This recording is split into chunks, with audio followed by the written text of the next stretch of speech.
The U.S. will take over the Gaza Strip, and we will do a job with it, too.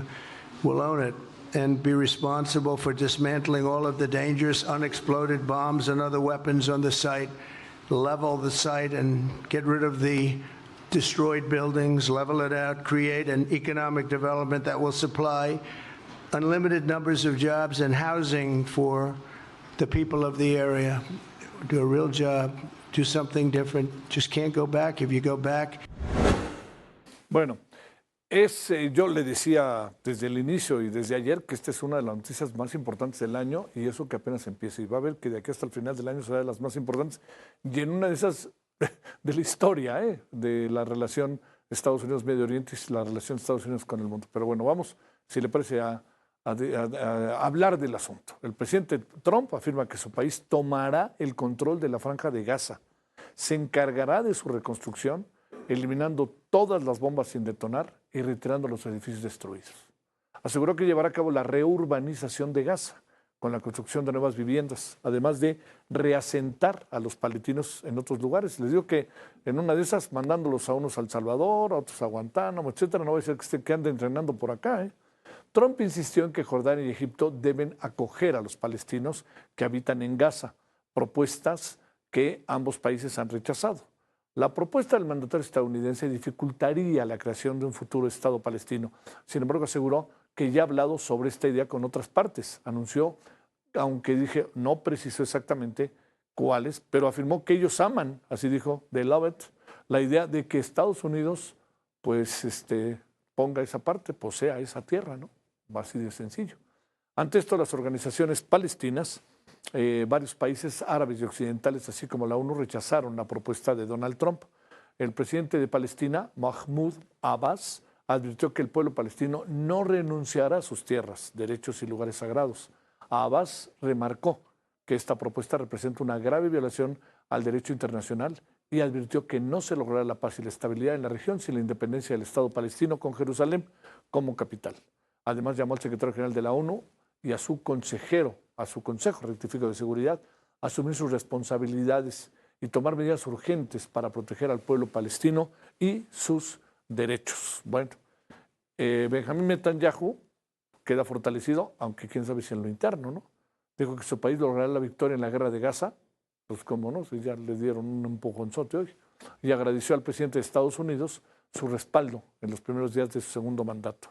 Netanyahu destacó el apoyo de Trump en cuestiones clave para Israel, repasó las acciones del mandatario en su primer mandato como reconocimiento de Jerusalén como capital de Israel, el traslado de la embajada estadounidense en 2018 y destacó el objetivo de la segunda fase de la negociación, que es lograr la liberación de todos los rehenes israelíes que siguen en Gaza y establecen las bases para un acuerdo que ponga fin definitivo a la guerra. Todo esto nos lo ha venido diciendo desde hace varios meses, desde hace más de un año, Moisés Garduño, quien es profesor de la Universidad Nacional Autónoma de México y especialista en Medio Oriente.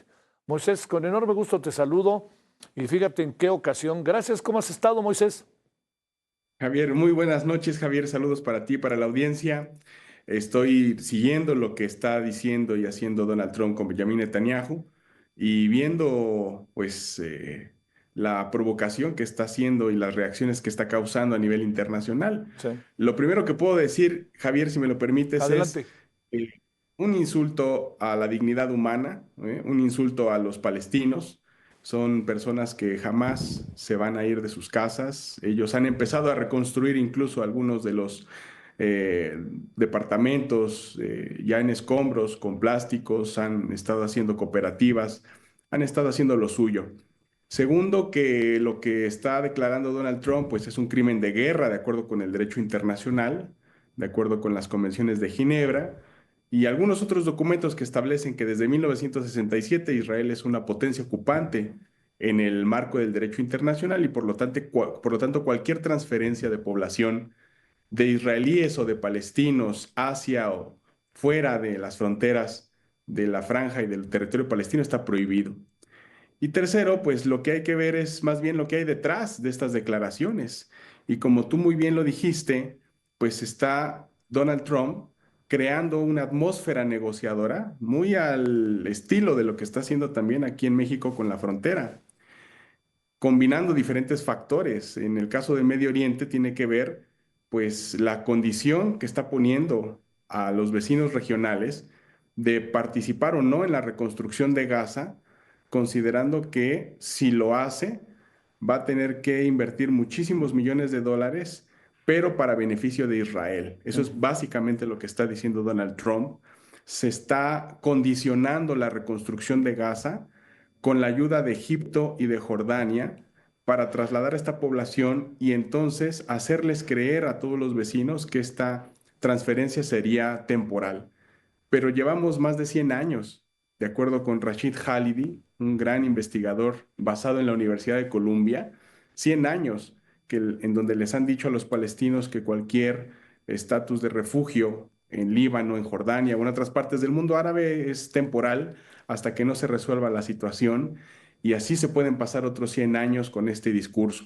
Por lo tanto, y con esto cierro esta parte, Javier, sí es peligroso lo que Donald Trump está tratando de crear con Benjamin Netanyahu al lado. En primer lugar, fortalece su gobierno porque la gente de derecha ahora ya considera devolverle el apoyo a Benjamin Netanyahu después de habérselo retirado por todo lo que causó el cese al fuego. Y después de este fortalecimiento que tiene Netanyahu, pues ahora condiciona las ayudas financieras a Egipto, a Jordania y a otros países, particularmente también algunos países que están en los acuerdos de Abraham, para participar en este proceso, o de lo contrario, no se verá ningún dólar estadounidense y la Franja de Gaza podría quedar incluso empantanada en la situación en la que está por los años en venir. Ese es básicamente lo que yo pienso está creando Donald Trump con todo este discurso al lado de Netanyahu el Uy, día de ayer. a ver, Moisés, ¿qué supones que, bueno, primero, es muy importante lo que nos dices respecto a la situación interna de Israel, porque era en apariencia endeble, pero con esto se fortalece Benjamín Netanyahu. Pero déjame plantearte, ¿qué podrá pasar con la zona de Gaza? ¿Qué podrá pasar con los palestinos? Ya dijeron que no, por ningún motivo. Me da la impresión de que quiere hacer hasta un campo de golf en esa zona, ¿no? Por lo que dijo el día de ayer y el día de hoy. Pero la pregunta es, ¿tiene capacidad de maniobra real Donald Trump para hacer lo que dice en función de la resistencia que ha sido tan atacada, pero al mismo tiempo tan fuerte de esta zona, palestinos, Gaza y los grupos guerrilleros, los grupos que se le identifica desde Estados Unidos como terroristas? Desde su primer mandato hay elementos de continuidad con respecto a la política de Medio Oriente. Ujú. Así como estuvo Jared Kushner, que es un experto en situaciones inmobiliarias, ahora el enviado de Donald Trump al Medio Oriente, que es Steve Witkoff, también es un experto en bienes raíces, en este sector. Y en este sentido, la asesoría que está recibiendo Trump es que efectivamente la Franja de Gaza tiene el potencial para crear este tipo de negocios inmobiliarios al lado de una situación geopolítica que implica la construcción de un canal que pueda competir con el canal de Suez, exactamente conectando el Golfo de Acaba con el mar Mediterráneo, Ujú. en algo que es el sueño de Israel, de la derecha y de Estados Unidos en este contexto del regreso de Donald Trump. Ese es, digamos, el proyecto que incluso se pudo haber visto en un documento que se filtró en los primeros días después de la reacción israelí ante lo que pasó el 7 de octubre, donde se decía que para llevar a cabo este tipo de planes se tendría que transferir primero a los palestinos, específicamente a la península del Sinaí. O sea, los proyectos están, los planes A, B y C con respecto a esta transferencia están trazados, y no es algo específicamente de Donald Trump, sino que ya de este periodo, sino que ya viene del periodo pasado. Sin embargo, la situación actual y en el terreno es mucho más complicada que los deseos de Donald Trump. Tiene que ver, por ejemplo, con el papel que podría causar en la seguridad de Egipto al trasladar personas ahí, el activismo que se daría en la península del Sinaí, qué consecuencias tendría esto para un gobierno como el de Fattah al-Sisi. En el caso específico de la Franja de Gaza, ¿qué pasaría con los túneles? ¿Qué pasaría con toda esa red de, digamos, caminos que hay con respecto a zonas transfronterizas, incluso en Egipto, incluso algunos dicen hacia Cisjordania? ¿Y quién podría garantizar la seguridad de esos resorts en caso de que se llevaran a cabo? O sea, son muchas preguntas en términos, digamos, hipotéticos, pero al final de cuentas lo que está en el terreno es la imposibilidad porque es ilegal, porque es inmoral, porque es además un derecho, que es el derecho de autodeterminación, lo que debe de privar para los palestinos, y porque además hacer este plan posible acabaría con las, digamos, perspectivas de paz y de constitución de un Estado palestino, que es básico para obtener la paz en todo el Medio Oriente. Le daría un giro a toda la política exterior norteamericana, que fue o quiso hacer de Estados Unidos un mediador en el conflicto. Ahora ya esto que hace Trump pues realmente le Sí, quita ya, se muchísimos acabó. méritos Sí. y ya lo ve claramente del lado israelí y decide irse por el punto final de terminar el juego, dándole a Israel la situación de anexarse territorios palestinos, ya sin pensar en un tipo de negociación o en un Estado palestino como el que pensó durante el plan Trump en su primer periodo, ¿no? Es muy complicado y seguramente esto generará reacciones en los países regionales como Arabia Saudita, que es la próxima parada de Trump, en donde se tratarán de generar negociaciones para llegar a algo en medio que pueda, por ejemplo, hacer que Arabia Saudita firme un acuerdo de normalización con Israel a cambio de que se deje vivir a los palestinos en su tierra. Uf, uf, uf. A ver, oye, dos asuntos para cerrar, Moisés. El primero, ¿tiene capacidad de maniobra para hacerlo Donald Trump? Estamos pensando en que habría un destacamento militar verdaderamente brutal y también, ¿qué pasaría con los palestinos? ¿Los empezaría, los qué? ¿Los agarraría a todos y los estaría soltando? Es una metáfora, ¿no? Desde un avión en diferentes lugares del mundo, los traería acá con El Salvador, con Bukele o qué tendría que hacer. No es una cosa, pero por ningún motivo sencilla. No tiene nada que ver con lo que lo cuenta en la práctica. Es más o menos una situación similar a lo que plantea Trump cuando dice que va a poner a los cárteles como organizaciones Terroristas. terroristas, Ujú. que va a expulsar a una cantidad enorme de personas de Estados Unidos hacia otras partes. O sea, es decir, hay una retórica que está reconfigurando la atmósfera negociadora con la cual Donald Trump se sube a un momento de muchísima intransigencia para después irse bajando en función de las reacciones de los vecinos. En nuestro caso nos está tocando lidiar con aranceles y con la combinación de las tarifas arancelarias con respecto a la política de narcotráfico en México y ahorita Claudia Sheinbaum y su equipo están trabajando muchísimo para darle a Trump evidencia de que realmente estamos trabajando en contra del narcotráfico y para evitar el tránsito de fentanilo, dándole noticias de decomisos, de cabezas o cabecillas de algunos líderes de narcotraficantes. Estamos haciendo lo nuestro en Medio Oriente.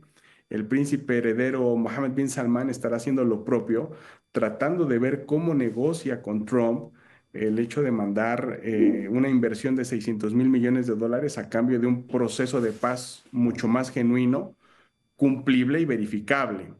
De hecho, hoy la Casa Blanca, a través de la representante de prensa, ya se deslindó de las declaraciones de Donald Trump. O sea, no es que nosotros no creamos que sea capaz o no, incluso dentro de su propio gabinete y de sus propios colaboradores, hay personas que están tratando de decir lo que antes hacía Rubén Aguilar con Fox, ¿no? Lo Lo que que el quiso decir. presidente quiso decir fue que la reconstrucción de Gaza se tiene que dar siempre y cuando los habitantes salgan temporalmente. Eso es algo humanitario. Imagínense, la Casa Blanca está tratando de presentar el discurso de Trump que habló de un crimen de guerra y de lesa humanidad como algo humanitario para construir Gaza. O sea, están reconstruyendo el relato de Donald Trump en algo que dijo claramente. Entonces, no se trata de analizar realmente si tiene o no la posibilidad o la maniobra. Seguramente Estados Unidos tiene una capacidad de movilización de Fuerzas Armadas enorme y sería un alto costo político-militar, sino más bien se trata de analizar cuáles son los objetivos políticos primordiales en esta región del mundo y que tiene que ver con básicamente la normalización de relaciones de Arabia Saudita con Israel, porque recordemos que antes de lo de Gaza, ahí se quedó el asunto regional. Arabia Saudita no firmó el acuerdo de normalización que sí firmó Emiratos Árabes Unidos, Egipto. Otra cosa muy importante que quiere Trump es que los países árabes del Medio Oriente ya no colaboren más con el bloque de los BRICS, que es un bloque que aceptó a Egipto, Arabia Saudí e Irán en el año pasado. Y otra cosa muy importante también es aislar a Irán con respecto y contrario a lo que estaba tratando de hacer China, Si la audiencia recuerda, China fue la que unió a Irán y Arabia Saudita en un acuerdo de normalización de relaciones diplomáticas Cierto. justamente en la etapa de Biden. Eso es lo que ahora Trump quiere romper, es lo que Trump va a tratar de reconfigurar y está usando a los palestinos como moneda de cambio, porque de lo contrario amenaza con imponer este tipo de medidas con ayuda de algunos aliados, particularmente con el Estado de Israel, ¿no? Entonces, es más bien ir negociando, ir sacando provecho y tratando de tener concesiones por parte de estos actores. Y lo último y muy importante que puedo decir con respecto a esta parte es que Trump necesita a los árabes, Trump necesita a Emiratos, a Arabia Saudita, A para Qatar. recomponer su política a Qatar, para recomponer su política energética que está tratando también de remodelar frente a lo que está haciendo en Alaska, a lo que está tratando de dinamizar ahora con el llamado Golfo de América que ahora él ya acuñó, y también con todos estas políticas y órdenes ejecutivas que firmó de crisis energética en la cual ya constituyó a Estados Unidos. Es algo lógico que está haciendo Trump y sus asesores al momento de ir a cambiar las cosas en Medio Oriente. ¿Cómo las va a cambiar? Presionando con la cuestión palestina, Javier. Te mando un gran saludo, Moisés Garduño. Muchas gracias que estuviste con nosotros. Que descanses. Buenas noches. Buenas noches, Javier. Un Gracias. placer contigo y con tu audiencia. Hasta luego. Gracias.